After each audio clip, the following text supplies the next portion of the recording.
যে নদী নালা নাই, পানি পাবে কোথায়? শীতকালে বিশেষ করে এসে আমরা দেখি যে স্বাস্থ্য ঝুঁকিটা বেড়ে যায়। যেমন শীতকালে শ্বাসতন্ত্রীয় অসুখ বেড়ে যায়। অনিবার্যভাবে তো মানুষ পরিবেশের একটি অংশ। শীতে আপনি দেখবেন আমাদের ব্যথার অনুভূতিগুলো বেড়ে যায়। নর্থের ওয়েস্ট জোন সব মোটামুটি সবটাই শীতের অঞ্চল। প্রিয় দর্শক, আসসালামু আলাইকুম। সবাইকে আমন্ত্রণ জানাচ্ছি মাই টিভির 50 মিনিটস অনুষ্ঠানে। সপ্তাহে 2 দিন শনি ও রবিবার এই অনুষ্ঠানটি নিয়ে আমরা হাজির হই আপনাদের সামনে। পুরো অনুষ্ঠান জুড়ে আমি এস এম তানভীর থাকবো আপনাদের সাথে। আপনারা জানেন আমাদের চারপাশে ঘটে যাওয়া সমসাময়িক বিষয়গুলো নিয়ে আমরা আলোচনা করি। আজকেও তার ব্যতিক্রম নয়। আজকে আমরা আলোচনা করব বিশেষ করে আমাদের এরই মধ্যে রাজধানী সহ সারা দেশে শীতের প্রকোপ বাড়তে শুরু করেছে। বিশেষ করে উত্তরবঙ্গে শীতের প্রকোপটা একটু বেশি লক্ষ্য করা যায় এবং পঞ্চগড়ে এরই মধ্যে শীতের তাপমাত্রা 8 ডিগ্রি সেলসিয়াসে নেমে এসেছে। যেমন করে বাড়ছে শীত, ঠিক তেমনি বাড়ছে শীতজনিত রোগ ব্যাধি। সেসব বিষয় নিয়ে আমরা আলোচনা করব। আজকে আলোচনার বিষয়বস্তু হচ্ছে বাড়ছে তীব্র শীত ও শীতের রোগ ব্যাধি। এসব বিষয় নিয়ে আলোচনা করতে স্টুডিওতে আজ দুজন অতিথি উপস্থিত আছেন। পরিচয় করে দিব তাদের সাথে।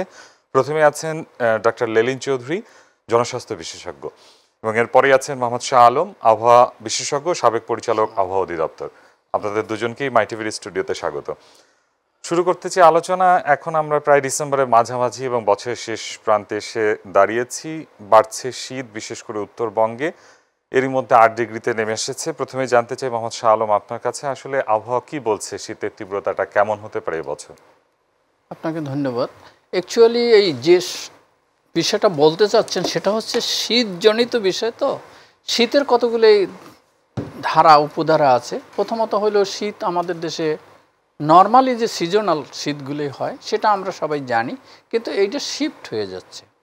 শিফট হচ্ছে এইভাবে যে আগে ছিল নভেম্বর মাস থেকে শীত হতো, এখন দেখা যাচ্ছে ডিসেম্বর মাসের মাঝামাঝি থেকে শীতটা আরম্ভ হয়। তার মানে 1 মাস শিফট চেঞ্জ হয়ে গেল।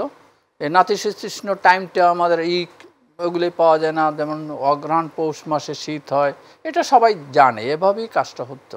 কিন্তু এখন শিফট হয়েছে, কারণগুলি আছে, অসংখ্য কারণ। প্রথমত হচ্ছে আমরা যে শীতটা পাই সেটা আমাদের দেশে তো শীত তৈরি হয় না, এটা আসে কিন্তু অনেক দূর থেকে। এটা সাইবেরিয়া থেকে আসে। সাইবেরিয়ার বাতাস যখন আমাদের দেশে আসে তখনই শীতটা হয়। আর একটা হচ্ছে সূর্যের তাপ যখন কমে যায় তখন শীত হয়। আর একটা হলো সূর্য যখন সময় কম দেয়, মানে আমরা দিন রাত্রির কথা বলছি, যে রাত তাড়াতাড়ি হয়ে যাচ্ছে, সূর্যের সময় কম পাচ্ছে, সে তাপ দিতে পারছে না, এসব কারণে শীত হয়। তো শীত ওই কারণগুলির সাথে বেশি হচ্ছে আমরা সাইবেরিয়া থেকে যখন বাতাস আসে তখন এই অঞ্চলে ভারত উপমহাদেশের সমস্ত এলাকা এই শীতের প্রভাবে পড়ে। এর ভিতরে আরও নূতন একটা জিনিস থাকে, সেটা আগে ছিল কম, এখন বেশি হয়েছে। সেটা হলো যে কুয়াশা। এটা কিন্তু আগে কম ছিল, এখন বেশি হয়েছে। এই কারণে ডাস্ট পার্টিকেল স্পেসে খুব বেশি। এই ডাস্ট পার্টিকেলকে যখনই একটু টেম্পারেচার কুল হয়ে আসে তখন এই ডাস্ট পার্টিকেলকে ধরে ওই তো ময়েশ্চারগুলি ওকে একাত্র করে ছোট ছোট কণা তৈরি করে। যে কণাগুলি এত ছোট থাকে, যদিও কুয়াশা হিসেবে বলি, ওটা কিন্তু একটা পানি, হ্যাঁ, ওভাবে থাকে। তো এই জিনিসগুলোই আমাদেরকে বেশি শীতের প্রভাব বিস্তার করায়। তা আমরা এবছরে যে শীতের কথা বলছেন সেটা মোটামুটিভাবে এখন শীত আরম্ভ হয়েছে। এটার টেম্পারেচার 8.3 পর্যন্ত নেমেছে বাংলাদেশে। আর একটা হলো যে এই স্পেলটা এখন গ্র্যাজুয়ালি ইমপ্রুভ করবে 2 দিন, 21-22 তারিখ পর্যন্ত। এরপরে এটা আবার টেম্পারেচার কমা আরম্ভ করবে। কারণ হচ্ছে কি, এই 21-22 তারিখের মধ্যে কোনো একটা টাইমে হালকা কিছু বৃষ্টিপাত হতে পারে। এই বৃষ্টিপাত হওয়ার সাথে সাথে পশ্চিমা বাতাস, যে উত্তর পশ্চিম দিক থেকে যে বাতাসটা আসে সাইবেরিয়া, সে স্ট্রং হবে। আমাদের 30,000 ফিট উপরে আজকের দেখা যাচ্ছে 200 কিলোমিটার বাতাস হয়েছে। 200 কিলোমিটার বাতাস উপরের দিকে আছে এখনই।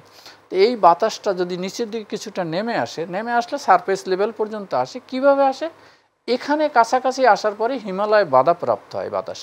বাধাপ্রাপ্ত হিমালয়ের পাশ দিয়ে চারদিক থেকে আস্তে আস্তে নিচে নামে যায়। নিচে নামলে আমাদের এই দিকে একটা এক্সিস তৈরি হয়। সেই এক্সিস ভারতের এই অঞ্চল থেকে আমাদের বিহার পর্যন্ত প্রভাব বিস্তার করে। এটার পরে আসে এই পূর্ব দিকে সরে আসলে তখন দেখা যাচ্ছে যে বাংলাদেশেও শীত হচ্ছে। আর শীতের 2টা এক্সিস হয়। একটা আমরা অনেক সময়, আপনারা সবাই শুনেছেন, দেখেছেনও, যে যশোরে গিয়ে যশোর থেকে একটা শীতের প্রভাব বিস্তার করা ধরে। যশোর থেকে যশোর চুয়াডাঙ্গা এই অঞ্চল থেকে। এর একটা কারণ হচ্ছে কি, ওই এক্সিসটা পাহাড় থেকে যখন নেমে যায়, পাহাড়ে বাধাপ্রাপ্ত হলে তো একটু ওয়েস্ট সরে গিয়ে নিচের দিকে নামতে থাকে, তখন এই অঞ্চল পর্যন্ত যখন আসে তখন আবার রিকার্ভ করে এই কারণে যে আমার ওই সাউদার্লি উইন্ডেস, সাউথ ওয়েস্টার্লি যে সাগর থেকে যে বাতাস আসে সে কিন্তু আর এক দিক থেকে আসতেছে, ও তখন ঠেলে নিয়ে আসতেছে উপরের দিকে, তখন এটা রিকার্ভ করে। এটা দেখা যায় সাধারণভাবে ঢাকা পর্যন্ত আসার পরে আবার নর্থ ইস্টার্লি টার্ন করে, এসবভাবে শীতের প্রভাবটা বিস্তার করে। তো এখন অনেক সময় আপনি দেখবেন যে কুমিল্লা অঞ্চলে শীত হচ্ছে, নোয়াখালী অঞ্চলে শীত হচ্ছে, কিন্তু তখন ওয়েস্টে আবার শীত নেই। ওইটা হচ্ছে আমার আর একটা ডিরেকশন, এই আর এক ডিরেকশন থেকে বাতাস আসে, পাহাড়ের ওখানে ছোট ছোট পাহাড় আছে, হিমালয়ের পাশ দিয়ে যে বাতাসগুলি চলে গেছে উপর দিয়ে, সেটা ওই ছোট ছোট পাহাড়ের পাশ দিয়ে আবার এদিকে ঢুকে আসে, এইসব কারণে এগুলি ঘরে।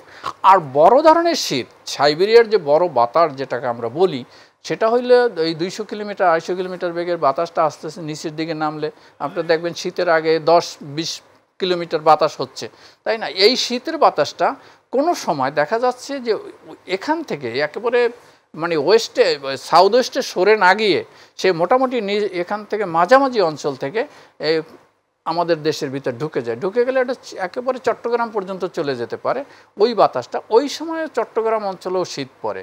তা আমাদের মূল শীতের অঞ্চল হয়েছে চুয়াডাঙ্গা, যশোর চুয়াডাঙ্গা এই অঞ্চলটা। তারপর হয়েছে নর্থে গিয়ে আমাদের নর্থের ওয়েস্ট জোন সব মোটামুটি সবটাই শীতের অঞ্চল, আর ময়মনসিংহ অঞ্চল এটা শীত।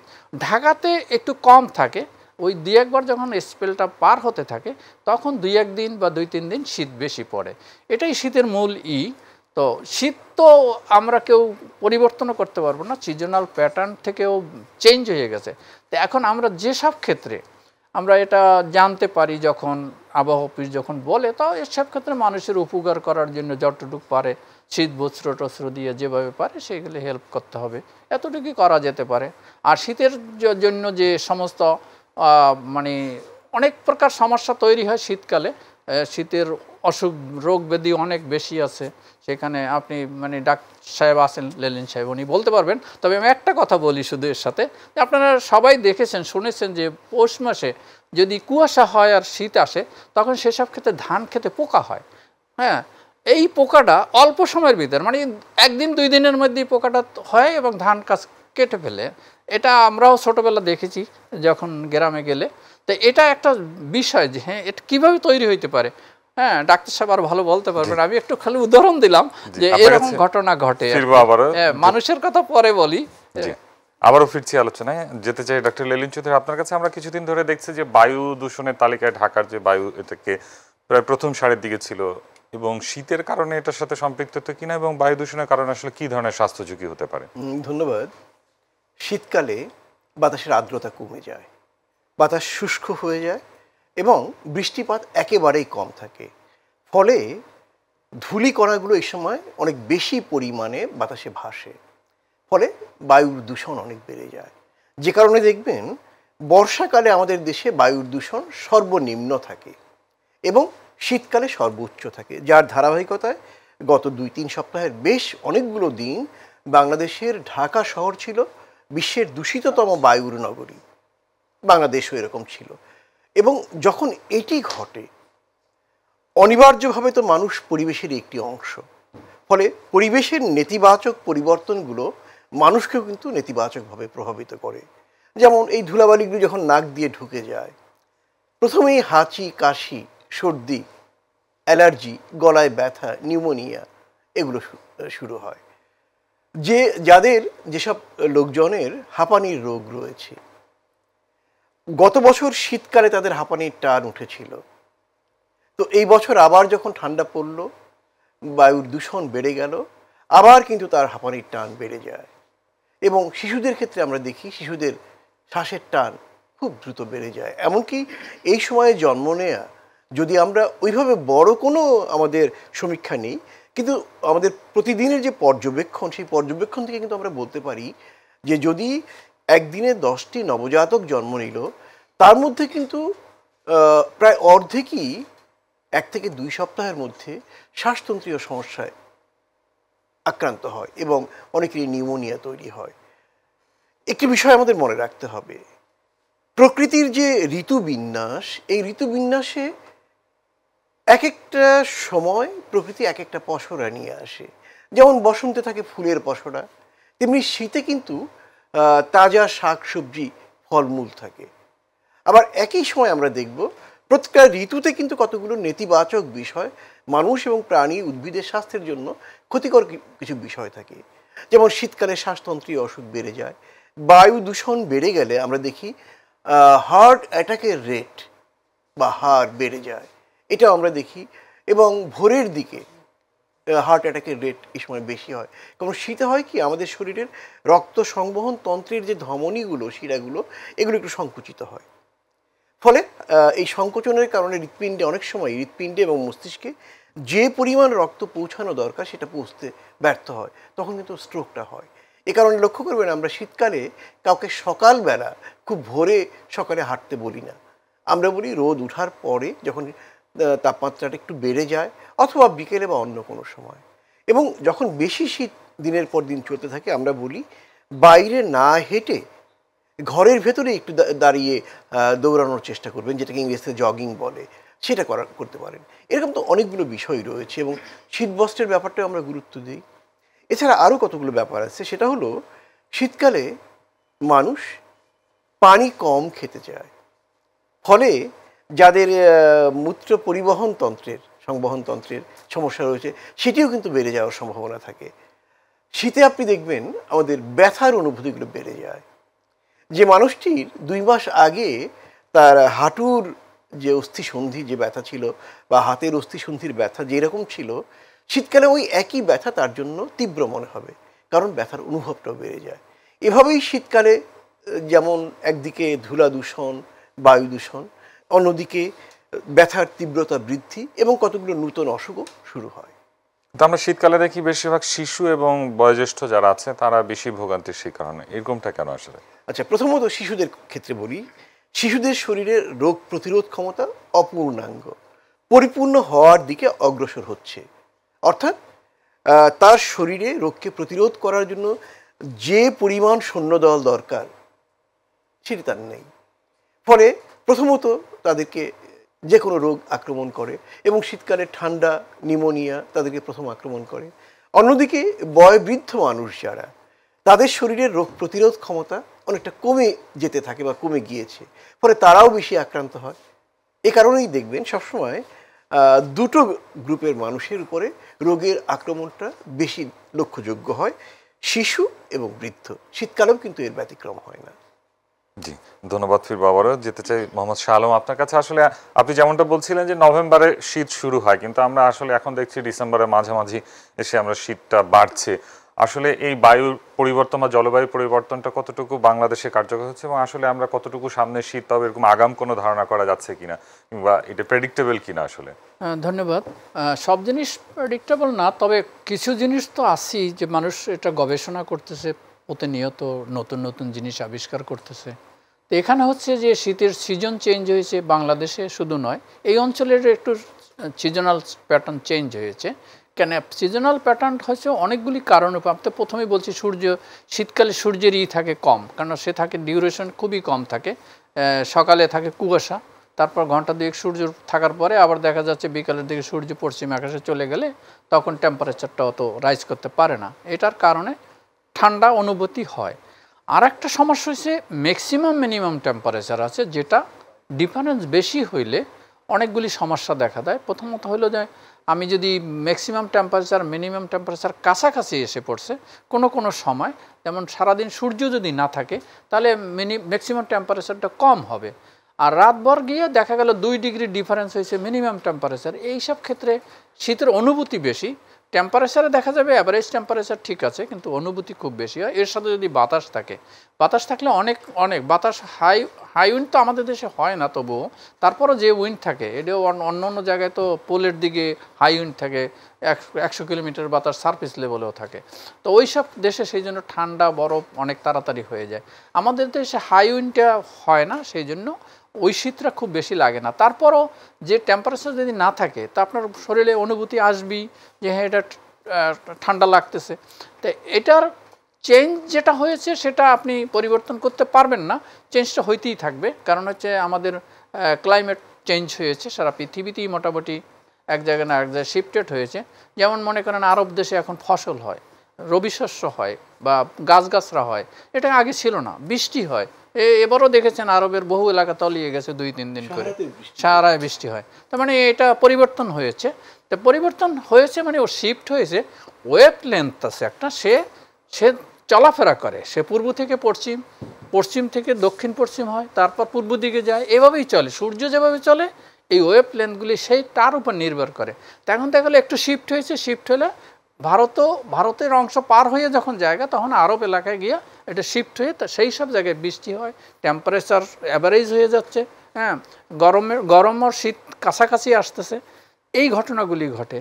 আর আমাদের যে জিনিসটা আপনি মূলত জানতে চাচ্ছেন ভবিষ্যৎ বলতে আপনি সামনের কয়েকদিন পরে কি হবে, এখানে হয়েছে কয়েকদিন পরে কি হবে সেটা কিছুটা বলেছি। একটা সামান্য কিছু বৃষ্টি হতে পারে, এই বৃষ্টিটা যদি হয়, তো বৃষ্টিটা হওয়ার পরে ওই সময় 2-3 দিন মানে 24 তারিখ পর্যন্ত ধরেন টেম্পারেচার একটু বাড়তি থাকবে, এরপর আবার কমে যাবে। কমে গেলে এটাই বড় স্পেল আসবে না, যে একটা বড় ধরনের শীত আসবে তা না। এইসব ক্ষেত্রে টেম্পারেচার মাঝারি ধরনের শৈত্যপ্রবাহ বইতে পারে, কেন বাতাস তখনও অত স্ট্রং হয়ে নিচের দিকে আসবে না। কিন্তু জানুয়ারি মাসের মাঝামাঝি একটা বড় ধরনের ওয়েভ লেন্থ আছে উপরে, যেটা বললাম যে 35,000-30,000 ফিটের উপরে প্রায় 200 কিলোমিটার বাতাস আছে। এটা যখন সার্ফেস লেভেলে নামতে থাকবে আস্তে আস্তে, তখন এটার এই উইন্ডে তখন কোল্ড ওয়েভ খুব বেশি আসবে। ওটা নর্থ ওয়েস্ট থেকে, এটা সাইবেরিয়াতে একবারে বরফ থাকে, ওই অঞ্চল থেকে এই বাতাসটা আসে। আপনারা দেখেন শীতের পাখি আসে, মানে দেখতে পারে না, সে এই দিকে চলে আসে।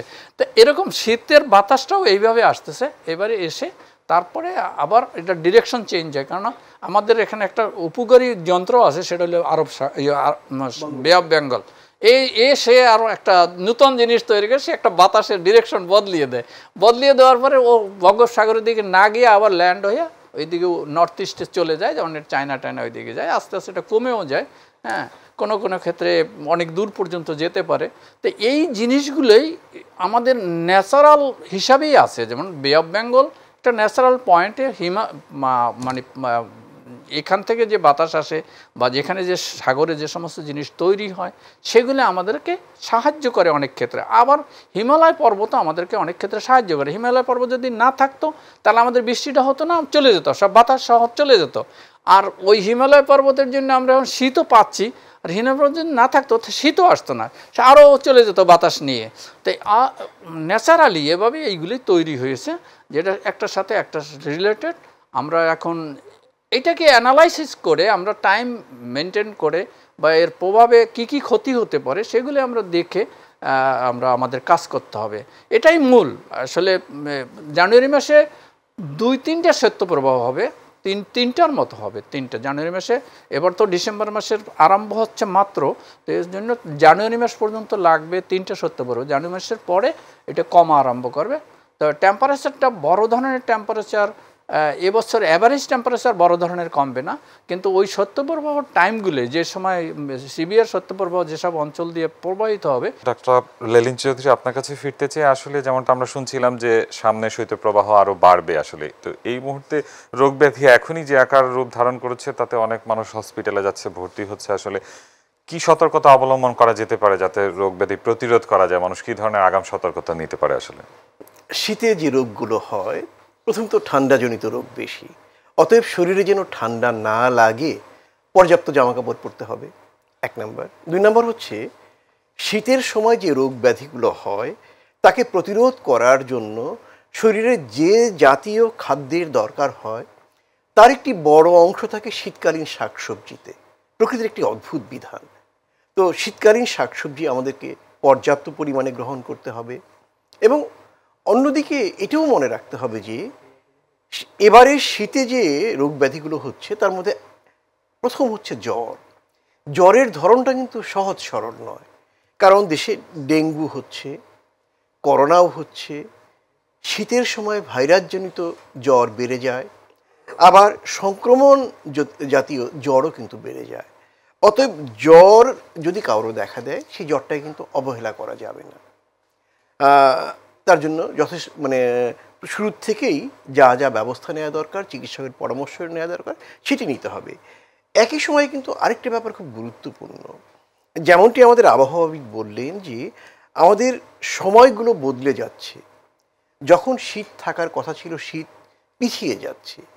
এই যে প্রকৃতির এই পরিবর্তন রোগ জীবাণুর ক্ষেত্রেও কতগুলো প্রভাব বিস্তার করে।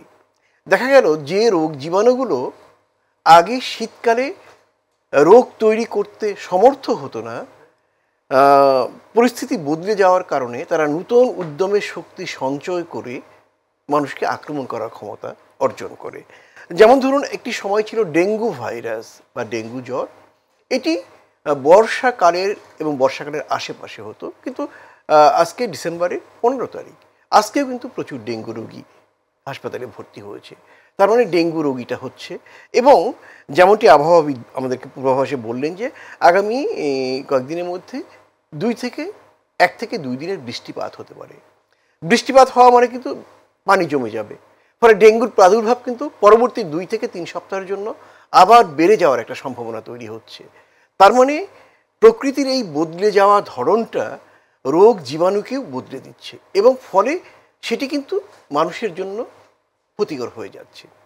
এর বাইরে আমাদের দেশে আমরা যে জাতীয় ঘরবাড়িতে, বিশেষ করে গ্রাম অঞ্চলে থাকি, সেটা কিন্তু শীতের জন্য প্রতিরোধক হিসেবে উপযুক্ত নয়। এ কারণে ঠান্ডায় আক্রান্ত হওয়ার সম্ভাবনা বেশি হয়।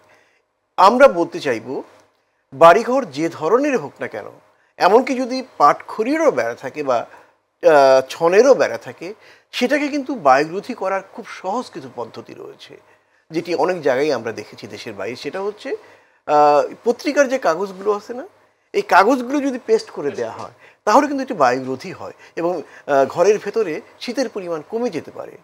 এটি একটি ব্যাপার। আবার শীতকালে একটি দুর্ঘটনার ব্যাপার আছে। যখন পুরো ঘরটা বায়ুরোধী হয়ে গেল, অনেকে আগুন জ্বালিয়ে ঘুমিয়ে পড়ে।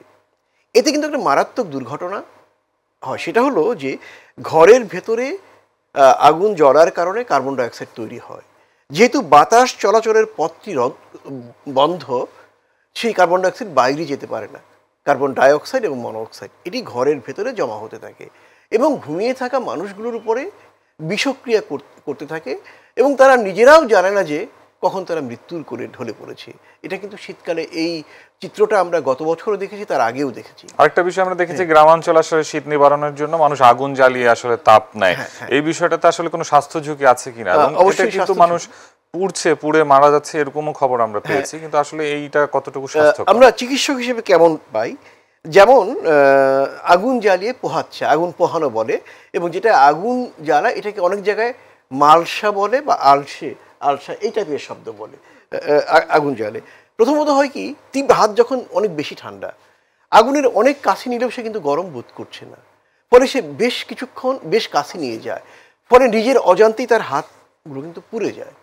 এবং কখনো কখনো শীতকালে তো বেশ জামা কাপড় পরে, একটা জামা কাপড়ের একটি অংশে আগুন ধরে যায়, সেই আগুন শরীরে ছড়িয়ে পড়ে, এবং শুধু ছড়িয়ে নয়, এমনও হয় যে পুরো ঘরেই ছড়িয়ে পড়েছে, মৃত্যুর হারও আমরা দেখেছি। অতএব এগুলোর থেকেও সাবধান করতে হবে। এবং শীতকালে বিশেষ করে বাংলাদেশের যেসব অঞ্চলে বেশি ঠান্ডা পড়ে, আগুন জ্বালিয়ে অনেক লোক চারদিকে থাকে, মাঝে মাঝে দমকা বাতাস আসে। এই দমকা বাতাস কিন্তু আশেপাশের দাহ্য পদার্থের সাথে যুক্ত হয়ে কিন্তু আগুনটাকে অনেক বড় ছড়িয়ে দেয় এবং অগ্নিকাণ্ড হয়। আমরা শীতকালে কিন্তু এই জায়গাটাতে সাবধান হওয়ার কথা বলবো। জি, ধন্যবাদ জনাব মোহাম্মদ শাহ আলম। আপনার কাছে ফিরতে চাই। যেমনটি বলছিলাম, আমরা আসলে যে পরিবর্তন হচ্ছে জলবায়ু, এর মধ্যে কিন্তু আবহাওয়ার একটা নিজস্ব গতি আছে, তার মতো কিন্তু আমরা দেখছি যে কৃত্রিম উপায়ে সেটাকে বাধাগ্রস্ত করা হচ্ছে, যেমন গ্রিন হাউস ইফেক্টের কথা আমরা বলছি। আসলে এই পরিবর্তনে কতটুকু ঝুঁকিতে পড়ছি আমরা, কিংবা আবহাওয়া কতটুকু ঝুঁকিতে পড়ছে? আসলে আমাদের মেইন ঝুঁকিটা হচ্ছে যে আমাদের যে পরিবেশকে আমরা যেভাবে, যেমন একটা ইম্পর্ট্যান্ট কজ দেখানো হচ্ছে যে পলিথিন। অ্যাকচুয়ালি হচ্ছে কি, এটা তো ওই পলিথিন তো ক্ষতি করে, ওই পলিথিন তৈরি করার সময় যে বাতাস বের হয় সেটাও তো বিষাক্ত। তো উন্নত দেশ এগুলি কাজগুলি করতেছে, তাই না? আবার সাগরে আমাদের আল্লাহর রহমতে বড় বড় বোমাও ফেলাচ্ছে, সবগুলিই হচ্ছে। এই নিয়ে ন্যাচারাল এগুলি পরিবর্তন হওয়ার জন্য তারা তৈরি করে দিচ্ছে। এখন তৈরি যদি হয়, তো সে হয়তো সাগরে জলোচ্ছ্বাস হবে, সুনামি হবে, কোনো না কোনো ফর্মে তো নেচার ঠিক হবে। সেই জন্য দেখা যাচ্ছে যে এই পরিবর্তনটা গ্রিন হাউস এর কথা বলছি আমরা, কিন্তু এটা তো মেনে চলছি না কেউ। আর মানা তো সম্ভব হচ্ছে না অনেক কারণেও, কারণ আছে একেবারে যে মানুষ চলে না। আপনার দেশে 18 কোটি লোক বসবাস করে, 18 কোটি থাকার জায়গাই নেই, খাওয়ার জায়গা নাই, কিছুই নাই। এই লোকগুলোইকে তো আপনি প্রোভাইড করতেছেন সব কিছুই, তাকে খাইতেও খাবার দিচ্ছেন, তাকে তার যন্ত্রপাতি মানে যে সমস্ত মেশিনারিজ নিয়ে সে চলাফেরা করে সেগুলো আনবে, মালামাল আনে, সেজন্য কিছু লাগবে সেটাও তৈরি করতে হচ্ছে, সবই করা হচ্ছে, কোনোটাই বাদ পড়বে না। মানুষের উন্নতি হচ্ছে, আপনি বিল্ডিংয়ের পর বিল্ডিং বানাচ্ছেন, শহর বানিয়ে ফেলছেন সব জায়গা, আপনার পানি আন্ডারগ্রাউন্ড ওয়াটার রিজার্ভ করা যাচ্ছে না কেন, নলকূপ সব বন্ধ, মাঠে ঘাটে সব জায়গায় নলকূপ, মাঠে চাষ করেন, তার ভিতর পাশাপাশি সিমেন্টের বালি পরে বিভিন্নভাবে এইগুলোই বন্ধ হয়ে যাচ্ছে, আন্ডারগ্রাউন্ড লেভেলে পানি যাচ্ছে না, এবং আদৌ 50 বছর পর পানি পাওয়া যাবে কি না সে ব্যাপারেও সন্দেহ আছে এখন, কারণ যে হারে পানির লেভেল নিচে নেমে যাচ্ছে। এবং এই পানির আগে জলাশয় ছিল বিভিন্ন জায়গায়, জলাশয় থেকে পানিগুলো নিচের দিকে যেতে পারতো, আবার ছিল নদী নালা ছিল অনেক, সেগুলোই যেত এবং অনেক দিন পানি থাকতো, বর্ষাকালের পরেও পানি থাকতো আমাদের দেশে। এখন তো বর্ষার সাথে সাথেই পানি চলে যায়, কারণ হচ্ছে রিজার্ভার নাই, কোথাও কোনো রিজার্ভার নাই, সব জায়গায় পানি যতটুকু আছে নদীতে চলে গেল, আর কোনো জায়গায় সব জায়গায় ধান ক্ষেত অথবা বিল্ডিং, এই অবস্থায় আমরা বসবাস করতেছি। সেই জন্য আমাদের এই পানির লেভেলটা চলে যাওয়া আমাদের স্বাস্থ্যের জন্য ঝুঁকি হচ্ছে। এই জন্য ঝুঁকি হচ্ছে যে এটা পরিবেশের ক্ষতি হচ্ছে, এবং এই সুপেয় পানি পাচ্ছে না। আপনি এখনই 1 গ্লাস পানির দাম হচ্ছে কত, 20 টাকা, তাই না? আধা লিটার পানি কেনেন 20 টাকা দিয়ে। তাই আপনি মনে করেন এইরকম আমরা যে পানি ফেলেও দিচ্ছি, অনেক আমরা যে ফেলে দেই না তা না, আমরা ভালো পানি আন্ডারগ্রাউন্ড লেভেল থেকে পানি তুলে আমরা ব্যবহার করি। কিভাবে? আমরা কাপড় চোপড় ধুইতে আসি, কল খুলে দিয়া কাজ করতেছি, কেউ কেউর কথা শুনছে না। সবাই যদি সচেতন হয় তাহলে আমার পানি, আন্ডারগ্রাউন্ডের পানি আমার সব এত ইউজ করার দরকার ছিল না। এখন কি ইরিগেশনেও আন্ডারগ্রাউন্ড ওয়াটার ইউজ করে? এটা তো ঠিক নয়। জলাশয় থেকে পানি নিতে হবে, ব্যবস্থা করতে হবে যেভাবেই হোক। হয়তো সবাই বলতে পারেন যে নদী নালা নাই, পানি পাবে কোথায়? কিন্তু পানির ব্যবস্থা করে, নদীর ব্যবস্থাই করতে হবে, নদী থেকে খাল কেটে আইনে পানি ব্যবহার করতে হবে। কিন্তু আমাদের সেটা করা হচ্ছে না, সবাই আমরা বলে যাচ্ছি, আমি এখানে বলে গেলাম, কিন্তু আমিও করি কিনা সন্দেহ আছে, তাই না? এই হইল অবস্থা। তো এটা পরিবর্তন হইতে হবে, জনসংখ্যা বাড়তেই থাকবে, এটা আমাদের দেশে কমবে না, এরা ওই লেভেলে কমবে না, একটু কমতেছে কিন্তু ওই লেভেলে কমবে না, এখানে বাড়তেই থাকবে। এবং এদেরকে খাওয়ানোর ব্যবস্থা করে, থাকার ব্যবস্থা হবে, সবই হবে, উন্নত হবে, হ্যাঁ, জীবনযাত্রা উন্নত হবে, সবই হবে। কিন্তু আপনি এইভাবে বিকলাঙ্গ পথে যাচ্ছেন, কারণ আপনার অসংখ্য সমস্যা নিজেই তৈরি করতেছি আমরা। আপনি এসি চালাচ্ছি, অসংখ্য এসি ঢাকা শহরে, ওর বাতাস যাবে কোথায়? বাতাস বাইরে বের হচ্ছে, তাই না? ওটা আমরাই ব্যবহার করতেছি, পরবর্তী পর্যায়ে নাক দিয়ে আমাদের ভিতরে চলে যাচ্ছে। কিন্তু আমার বাসায়ও আছে, সবার বাসায় আছে, সবাই অফিসে আছে, সবাই জানে যে এটা বের হয়, এটা বিষাক্ত এই জিনিস, কিন্তু আমরা ব্যবহার করতেছি। এটার জন্য অন্য কোনো ব্যবস্থা নেই আমাদের।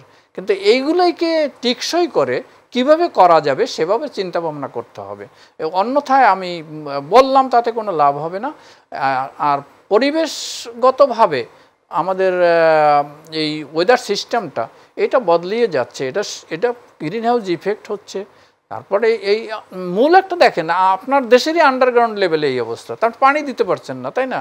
তো ওরকম প্রতিটা ক্ষেত্রে সারা পৃথিবীর থেকে এই যে পলিথিন বানাচ্ছে তারা নদীতে ফেলে দিচ্ছে, বঙ্গোপসাগর না, আটলান্টিকে পলিথিন পাচ্ছে, হ্যাঁ, তাই আপনি কোথায় রাখবেন? আর পলিথিন তো পচে না, এই এক সমস্যা। সে তৈরি করার সময় নেচারে দিচ্ছে।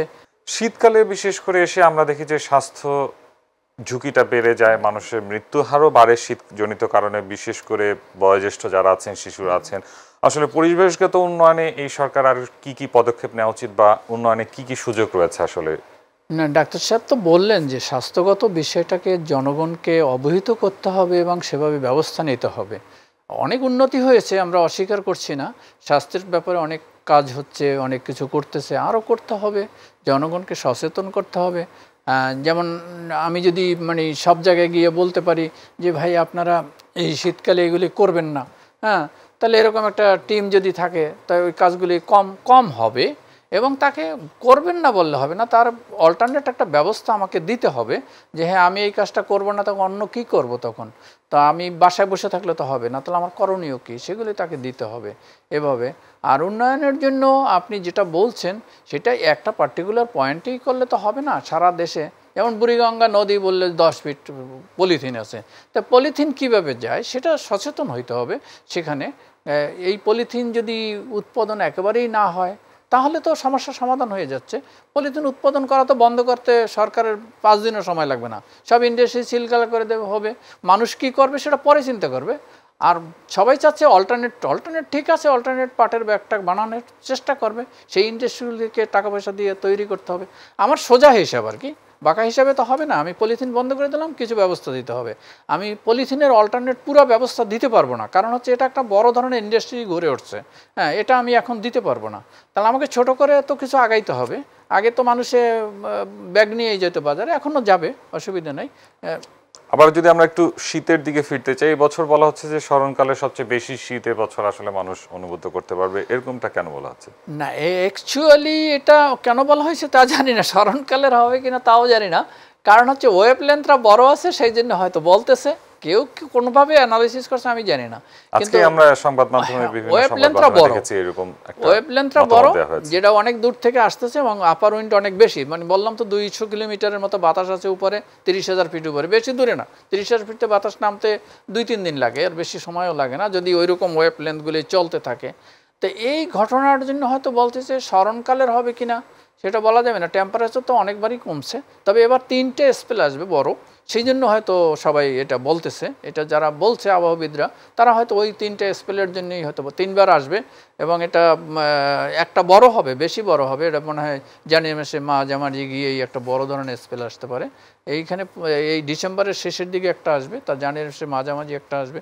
জানুয়ারির মাঝামাঝি একটু বড় হতে পারে, কারণ ওই ওয়েভ লেন্থটা, ওই যে বাতাস ঊর্ধ্ব আকাশে যে বাতাসগুলি, বাতাসের অবস্থানটা সেটা ক্রমান্বয়ে নিচের দিকে নেমে আসবে।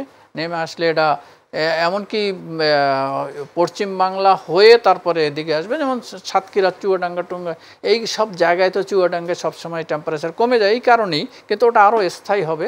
এরপরে এদিকে নর্থ ইস্টে টার্ন করলে আমাদের বাংলাদেশ পুরো পাবে। তবে টেম্পারেচার বেশি কমে যেতে পারে, সেটা হলো উত্তর নর্থ ওয়েস্টে, যেটা উত্তর দিকে, উত্তর পশ্চিম দিক, আর হলো উত্তর পূর্ব দিক, দক্ষিণ পূর্ব, এই অঞ্চলগুলি মানে এটা বেশি হয়। এটা মানে আমাদের এই মোটামুটিভাবে আমাদের এই নদীর ওপার সাইডে, যে পদ্মার পরে ওই সাইড দিয়ে এই অঞ্চলটা, এটা মানে আমরা রাজশাহী বিভাগ বলি, তারপর যেসব রংপুর বিভাগ, যেসব অঞ্চল, এগুলিকে নিয়ে। আর এইদিকে লাস্টে ময়মনসিংহে হয়, ময়মনসিংহ এইটা স্পেলটা। কারণ ময়মনসিংহের একটু পরে কিন্তু অনেক ছোট ছোট পাহাড় আছে, এটা কিন্তু একেবারে ছোট না, এটা 200-300 ফিট করে, তেমন বাতাসটা এর মধ্যে পাস করতে পারছে না, সেখানে এটা নিচের দিকে নেমে আসে। এসব কারণে সেখানেও টেম্পারেচার হয়। আর একটা হচ্ছে সূর্য তো একটু পশ্চিম দিকে সরে আছে, উত্তর দিকে একটু কম আছে এখন। তা বাংলাদেশের উত্তর, আপনি এখন সূর্য অস্ত যাচ্ছে কিন্তু এই দিকে, ও পশ্চিম দিকে যায় না সূর্য এই সিজনে। আপনারা এগুলো ভালো করে খেয়াল করলেই বুঝতে পারবেন, সূর্য কিন্তু অ্যাঙ্গেলে অস্ত যাচ্ছে, মানে দক্ষিণ পশ্চিম দিকে যাচ্ছে, সোজা পশ্চিমে কিন্তু সূর্য অস্ত ইমার্জেন্ট। কারণ সূর্য খুব তাড়াতাড়ি ওখান থেকে নেমে যাচ্ছে। আমার 2 ঘন্টা সময় কম দিনের, তো 2 ঘন্টা তো সে পার করতে তো হবে, তো একটু সরে গিয়ে পার করে আর কি। হ্যাঁ, গোল জিনিসটা তো একটু সরে গিয়ে সে পার করে এইভাবে। তো এজন্য সেই সব জায়গায় আকাশে যদি বাতাস বেশি হয়, ঊর্ধ্ব আকাশে, সেই বাতাস যদি নিচে আসে এবং নিচে যদি কোনো সাপোর্ট না থাকে সূর্যের, তাহলে সেখান থেকে নিচেও ঠান্ডা হয়ে যাচ্ছে, এসব কারণে বলতেছে। আর সর্বকালের কতটুকু হবে জানি না, 2.6 পর্যন্ত আমাদের রেকর্ড আছে, 6.4 পর্যন্ত, সেটা অনেক আগের। তো এখন সেটা আরও কমে যাবে কিনা ওটা আমি জানি না। তবে টেম্পারেচার 4-এর ঘরে চলে আসতে পারে কিছু কিছু এলাকায়, এই ওয়েভ লেন্থরা, বড় ওয়েভ লেন্থরা যখন আসবে তখন। এটাকে সিভিয়ার কোল্ড ওয়েভ বলা হয় এটা। আর মাঝারি ধরনের কোল্ড ওয়েভ চলবে, এটা ডিসেম্বর মাসের শেষেই পাওয়া যাবে মাঝারি ধরনের কোল্ড ওয়েভ। এটাই আর কি মূল। জি, ধন্যবাদ আপনাকে জনাব ডাক্তার লেলিন চৌধুরী। আপনার কাছে ফিরতে চাই। আসলে আমরা যখন দেখছি রোগের সংখ্যা যেভাবে বাড়ছে, রোগীর সংখ্যা বাড়ছে এবং রোগীরা চিকিৎসা নিতে হসপিটালে যাচ্ছেন এবং হসপিটালে কিন্তু বেড নেই, এরকম বিভিন্ন রকমের অভিযোগও আছে কিন্তু আসলে। তো এই পরিবর্তিত পরিস্থিতিতে সরকার বিভিন্ন জায়গায় পদক্ষেপ নিচ্ছে, সংস্কারের কাজকর্ম চলছে। চিকিৎসা খাতের বর্তমান অবস্থা কি, আসলে এখানে কতটুকু পরিবর্তনের সুযোগ আছে? চিকিৎসা খাতের অবস্থাটাকে যদি এক কথায় বলা যায়, তাহলে বলতে হবে যে বাংলাদেশের চিকিৎসা খাতটা যে জায়গায় এসে দাঁড়িয়েছে, আমি স্বাস্থ্য খাত বলিনি কিন্তু চিকিৎসা খাত যে জায়গাটায় এসে দাঁড়িয়েছে সেটা প্রায় অমেরামতযোগ্য। মানে এত সব জঞ্জাল এসে যুক্ত হয়েছে, এটাকে নতুন করে গড়ে তুলতে হবে। এবং ইতিমধ্যেই বর্তমান সরকারের দায়িত্বশীল অনেকেই বলেছে তারা কিছু কাজ শুরু করেছে, একটা সংস্কার কমিটিও করেছে। আমরা আশাবাদী হতে পছন্দ করি এবং আশাবাদী হব। তবে এর পাশাপাশি সংস্কারটা তো হয়তো সময় নেবে, দেরি হবে, অথবা কোনো নির্বাচিত সরকার এসে করবে ইত্যাদি ইত্যাদি। কিন্তু এখন কি করতে হবে? এখন আমাদের প্রস্তাব হচ্ছে ঠান্ডা প্রবণ জায়গাগুলিতে একটা প্রস্তুতি রাখা, যদি কোনো কারণে রোগীর সংখ্যা অনেক বেড়ে যায় যেন খুব দ্রুত ফিল্ড হসপিটাল বা ক্যাম্প হসপিটাল করা যেতে পারে, এবং একটি অংশ চিকিৎসক, নার্স এবং প্যারামেডিক্স একটা রিজার্ভ বলয় যেন তৈরি করা হয়। যেমন দেখা গেল, আমি আলোচনার জন্য বলছি, মেহেরপুরের তাপমাত্রা 4 ডিগ্রি সেলসিয়াসে নেমে এলো, সেখানে প্রচুর ঠান্ডা রোগী ভর্তি হচ্ছে। অন্যদিকে ধরা গেল সীতাকুণ্ডে বা বান্দরবনে, সেখানে তাপমাত্রা 12 বা 13, সেখানে ঠান্ডার রোগী কম। তাহলে ওই অঞ্চল থেকে ডাক্তার এবং নার্সদের একটা অংশকে জরুরি ভিত্তিতে আমরা কিন্তু মেহেরপুর অঞ্চলে নিয়ে যেতে পারবো। এরকম একটি পরিকল্পনা থাকা উচিত, এবং অতিরিক্ত ঔষধ, অতিরিক্ত বেড, সরঞ্জাম ইত্যাদিরও একটি আলাদা জরুরি মজুদ করে তোলা দরকার। আমরা যেটাকে বলি ইমার্জেন্সি প্রিপেয়ারনেস। সেটি হলে কিন্তু আমরা, আমাদের স্বাস্থ্য বিভাগ কিন্তু এই জাতীয় জরুরি অবস্থা মোকাবেলা করে গত অনেকগুলি বছর যাবৎ এক ধরনের দক্ষতা এবং অভ্যস্ততা অর্জন করেছে। ফলে এরকম উদ্যোগ নিলে কিন্তু আমরা শীতকালীন অসুখ বিসুখের তাৎক্ষণিক যে প্রভাব, তার একটা বড় অংশকে রুখে দিতে পারবো। গ্রামীণ চিকিৎসকের ক্ষেত্রে যদি আমরা বলি, গ্রামে কি আমরা সেবা দিতে পারছি? বেসিক্যালি আমরা শীতে কিন্তু দেখছি গ্রামের লোকজনই বেশি কষ্ট করছে, এবং আসলে আক্রান্ত হলে তারা প্রকৃত সেবাও পাচ্ছে না, চিকিৎসার অভাবে অনেকেই আসলে হসপিটালে জানেও না। সেক্ষেত্রে আমরা কি প্রকৃত সেবাটা গ্রামাঞ্চলে পৌঁছে দিতে পারছি, কিংবা আমরা কিছুটা পারছি এবং অনেক জায়গায় পারছি না? তাহলে কি করতে হবে? প্রত্যেকটি উপজেলায় একটা উপজেলা স্বাস্থ্য কমপ্লেক্স রয়েছে, এবং স্বাস্থ্য বিভাগের পক্ষ থেকে বিপুল সংখ্যক মাঠ কর্মী রয়েছে। যদি মাঠ কর্মীদের স্থানীয় জনপ্রতিনিধিদের সাথে যুক্ত করে কাজ করতে বলা হয়, ধরা গেল এক বাড়িতে একটা শিশু খুব অসুস্থ, তাকে উপজেলা হাসপাতালে নিয়ে যাওয়ার মতো লোক নাই, যদি সেই ক্ষেত্রে স্থানীয় কর্তৃপক্ষ অথবা স্থানীয় যারা রয়েছে দায়িত্বে তারা এবং স্বাস্থ্যের মাঠ কর্মীর সহযোগিতা তাকে হাসপাতালে নিয়ে যাওয়া যায়, যদি কর্তৃপক্ষের পক্ষ থেকে, হাসপাতাল কর্তৃপক্ষ অথবা উপজেলা কর্তৃপক্ষের পক্ষ থেকে যানবাহনের ব্যবস্থা করা যায়, তাহলে কিন্তু আমরা জরুরি অবস্থা এবং জনসাধারণকে, প্রান্তিক মাটির সাথে যুক্ত জনগোষ্ঠীকে স্বাস্থ্যসেবা দেওয়ার মতো সক্ষমতা অর্জন করতে পারবো। আমরা যদি বলি আসলে যে সরকারকে চিকিৎসা খাত নিয়ে আপনি কি পরামর্শ দিতে চাবেন এই শীতকালীন রোগ এবং যেই গুরুত্বপূর্ণ সময়, কিংবা আমরা যেটাকে বলি এমার্জেন্সির সময় আসলে সরকার কি পদক্ষেপ নিতে পারে এই সাময়িক যে শীতকালীন রোগ থেকে আসলে মুক্ত খুব দ্রুত শীতকালীন রোগাক্রান্তদের চিকিৎসার জন্য একটি থোক বরাদ্দ দেওয়া উচিত, যে বরাদ্দটি আক্রান্ত অঞ্চলের ওষুধ কেনা এবং দারিদ্র্য সীমার নিচে বসবাসকারী মানুষকে পরিপূর্ণ স্বাস্থ্যসেবা দেয়া, এবং মধ্যবিত্ত লোকজন যাদের সামর্থ্য কম তাদেরকে ভর্তুকির মাধ্যমে স্বাস্থ্যসেবা দিয়ে তাদের অসুস্থতা এবং মৃত্যু মতো বিষয়কে থামিয়ে দেয়া। যদি এই কাজটা করা যায়, এবং যদি স্বাস্থ্য বিভাগের সকল কর্মীকে যেমন সেনাবাহিনীতে যুদ্ধকালীন প্রস্তুতির জন্য স্ট্যান্ড বাই রাখা হয়, তেমনি স্বাস্থ্য বিভাগের সমস্ত কর্মীকে, চিকিৎসক থেকে শুরু করে সবাইকে এই যুদ্ধকালীন প্রস্তুতির মতো স্ট্যান্ড বাই রাখা হয়, তাহলে কিন্তু আমরা শীতের সাথে যুদ্ধ করে জিততে পারব। জি, ধন্যবাদ আপনাকে জনাব মোহাম্মদ শাহ আলম। আমরা অনুষ্ঠানে একবার শেষ পর্যায়ে আপনি যদি আমাদের সংক্ষিপ্ত আকারে বলতেন, আসলে আবহাওয়ার সাথে মানিয়ে নিতে মানুষ যাতে রোগ আক্রান্ত না হয় কিংবা অসুখ বিসুখ না হয়, সেক্ষেত্রে মানুষ কিভাবে সতর্কভাবে চলতে পারে, আসলে খুবই সংক্ষিপ্ত আকারে বলতেন। প্রতিনিয়ত তো আবহাওয়া পূর্বাভাস দেওয়া হয়, এটা মানুষের শুনতে হবে। টেম্পারেচার কমে যাচ্ছে কোন কোন অঞ্চলে, তাও তারা জানে, তাদের এলাকা সে বুঝে। আর একটা বড় ধরনের সমস্যা এবার হতে পারে, যেটা নিয়ে সবাই করতেছে, যে কুয়াশা একটা বড় ধরনের ফ্যাক্টর। এই সূর্য নিচ পর্যন্ত আসে না, সেই কুয়াশাটা আসতেছে একটা দিল্লি থেকে ঢাকা পর্যন্ত একেবারে, এটা বড় ধরনের একটা কুয়াশার স্পেল আছে, ওটা 6-7 দিন থাকতে পারে।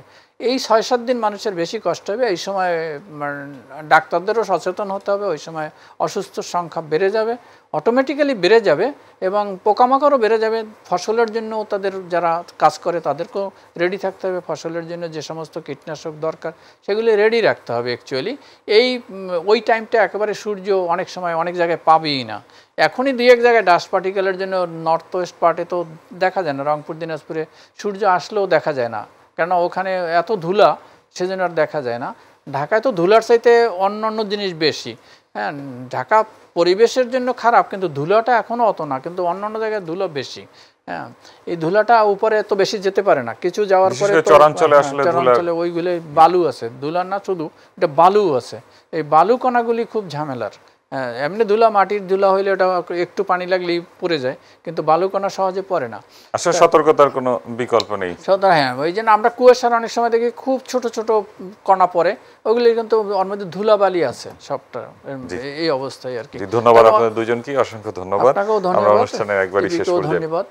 আচ্ছা, প্রিয় দর্শক, কথা বলছিলাম আসলে শীত এবং শীতকেন্দ্রিক যে সকল রোগ ব্যাধি হয় সেগুলো নিয়ে। আপনারা শুনছিলেন আসলে কিভাবে সতর্ক থাকা যায়, কিভাবে রোগ প্রতিরোধ করা যায়। সুস্থ থাকার কোনো বিকল্প নেই, আসলে মেনে চললেই, সতর্কতা অবলম্বন করলেই সুস্থ জীবন যাপন করা সম্ভব। আশা করি সবাই সুস্থ থাকবেন, মেনে চলবেন আসলে সকল নির্দেশনা। এতক্ষণ আমাদের সঙ্গে থাকায় সবাইকে ধন্যবাদ। শুভরাত্রি।